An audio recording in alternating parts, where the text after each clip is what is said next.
అవును. ఓకే.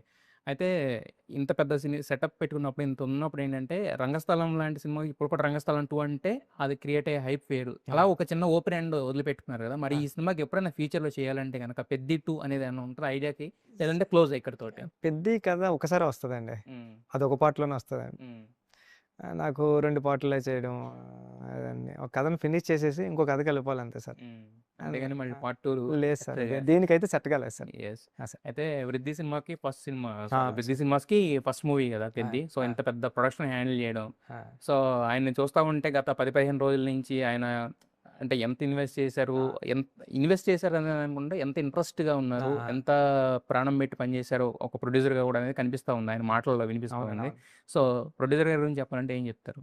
సతీష్ గారు చాలా ఫ్రెండ్లీ అండి. హ్మ్. అంటే ఆయన ఇచ్చిన కంఫర్ట్స్‌తోనండి చరణ్ సార్ గాని, నేను గాని ప్రతిరోజు సెట్‌లో ఉన్నారండి సతీష్ గారు. హ్మ్. సినిమాని వదిలేసి వెళ్ళిపోలేదండి. ఎవరినో పెట్టేసి, మేనేజర్‌ని పెట్టేసి, ఇంకోళ్ళని పెట్టేసి అలా లేదండి. ఏంటి సతీష్ గారు ఇంకా సతీష్ గారు రాలేదేంటి అనేవారండి చరణ్ గారు. వచ్చేస్తున్నారంటే ఏంటంటే హ్మ్. ఆయన సెట్‌లో ఒక అసిస్టెంట్ డైరెక్టర్ ఎలా ఉంటాడో అలాగా తిరిగారు, కూర్చున్నారు. ఒక 350,00,00,000, 400,00,00,000 పెట్టిన ప్రొడ్యూసర్‌లో ఏమి లేరండి. ఫ్రీగా తిరుగుతా ఎక్కడన్నా ఏదైనా వర్కు జరుగుతుంటే చూసుకోండి అని చెప్పారు తప్పండి ఎప్పుడు ఇది వద్దు, హ్మ్. ఇది ఆపేద్దాం ఇన్వాల్వ్‌మెంట్ అసలెక్కడ అస్సలు ఎక్కడా లేదండి. హ్మ్. ఇన్వాల్వ్‌మెంట్ ఉందండి. ఇన్వాల్వ్‌మెంట్ ఎలా ఉందంటే ప్రాజెక్ట్ బాగా రావడానికి ఉందండి. యెస్. యెస్. అంతే తప్ప ప్రాజెక్ట్‌ని ఆపడానికి అలాంటిది ఎప్పుడూ లేదండి. హ్మ్. సేమ్ టైము ఫస్ట్ ప్రొడ్యూసర్‌లాగా పట్టించుకోనట్టు ఏదో వదిలేసినట్టు ఆయన 'మైత్రి'లోంచి వచ్చారు కాబట్టండి. 'Mythri' one of the partner yeah!